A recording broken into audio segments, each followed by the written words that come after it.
یہ مضمون کسی حدیث میں وارد ہوا ہے۔ اول تو چوری خود ہی کسی قدر ذلت کی چیز ہے اور چوری کو کسی حقارت سے دیکھا جاتا ہے۔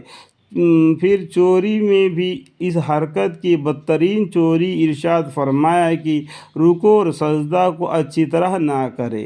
حضرت ابو درداء رضی اللہ عنہ فرماتے ہیں کہ ایک مرتبہ حضور اقدس صلی اللہ علیہ وسلم نے آسمان کی طرف نگاہ اٹھائی اور ارشاد فرمایا کہ اس وقت علم دنیا سے اٹھائی جانے کا وقت منکشف ہوا ہے۔ حضرت جابر رضی اللہ عنہ صحابہ اکرام رضی اللہ عنہ نے عرض کیا، یا رسول اللہ صلی اللہ علیہ وسلم، علم ہم سے کسی طرح اٹھایا جائے گا؟ ہم لوگ قرآن شریف پڑھتے ہیں اور اپنے اولاد کو پڑھاتے ہیں اور وہ اسی طرح اپنے اولاد کو پڑھائیں گے اور سلسلہ چلتا رہے گا۔ حضور اقدس صلی اللہ علیہ وسلم نے فرمایا کہ میں تو تجھے بڑا سمجھدار خیال کرتا تھا، یہ یہودی و نصرائی بھی تو توریت انجیل پڑھاتے ہیں، پھر کیا کارآمد ہوا؟ ابو درداء رضی اللہ عنہ کے شاگرد کہتے ہیں کہ میں نے دوسری صحابہ اکرم رضی اللہ عنہ حضرت عبادہ رضی اللہ عنہ سے جا کر یہ قصہ سنایا۔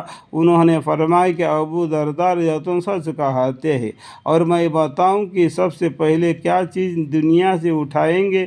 سب سے پہلے نماز کا خشوع اٹھایا جائے گا، تو دیکھے گا کہ پھر بھری مسجد میں ایک شخص بھی خشوع سے نماز پڑھنے والا نہ ہوگا۔ حضرت حذیفہ رضی اللہ عنہ جو حضور اقدس صلی اللہ علیہ وسلم کے رازدار کہلاتے ہیں، وہاں بھی فرماتے ہیں کہ سب سے پہلے نماز کا خشوع اٹھایا جائے گا۔ ایک حدیث میں آیا ہے کہ حق تعالیٰ شانہ اس نماز کی طرف توجہ ہی نہیں فرماتے جس میں رکوع سجدہ اچھی طرح نہ کیا جائے۔ ایک حدیث میں ارشاد نبی صلی اللہ علیہ وسلم ہے کہ آدمی 60 برس تک نماز پڑھتا ہے مگر ایک نماز بھی قبول نہیں ہوئی کہ کبھی رکوع اچھی طرح نہ کرتا ہے تو سجدہ پورا نہیں کرتا، سجدہ کرتا ہے تو رکوع پورا نہیں کرتا۔ حضرت مجاہدہ ضلائف ثانی نور اللہ مرکزہ نے اپنے مکاتب خطط میں نماز کا اہتمام پر بہت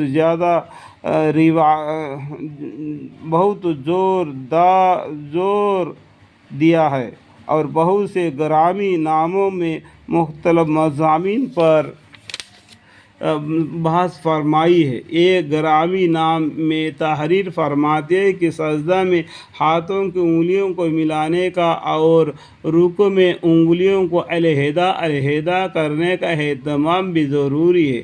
شریعت نے انگلیوں کو ملانے کا کھولنے کا حکم بے فائدہ نہیں فرمایا ہے، یعنی ایسے معمولی آداب کی رعایت بھی ضروری ہے۔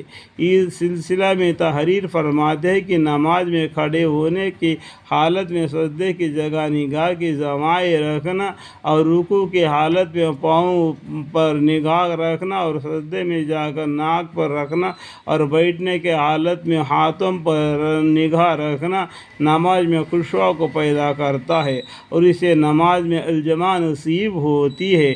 جب ایسے معمولی آداب بھی اتنے اہم فائدے رکھتے ہیں تو بڑے آداب و سنتوں کا روایت تم سمجھ لو کہ کس قدر فائدہ بخش ہوگا۔ الحمدللہ۔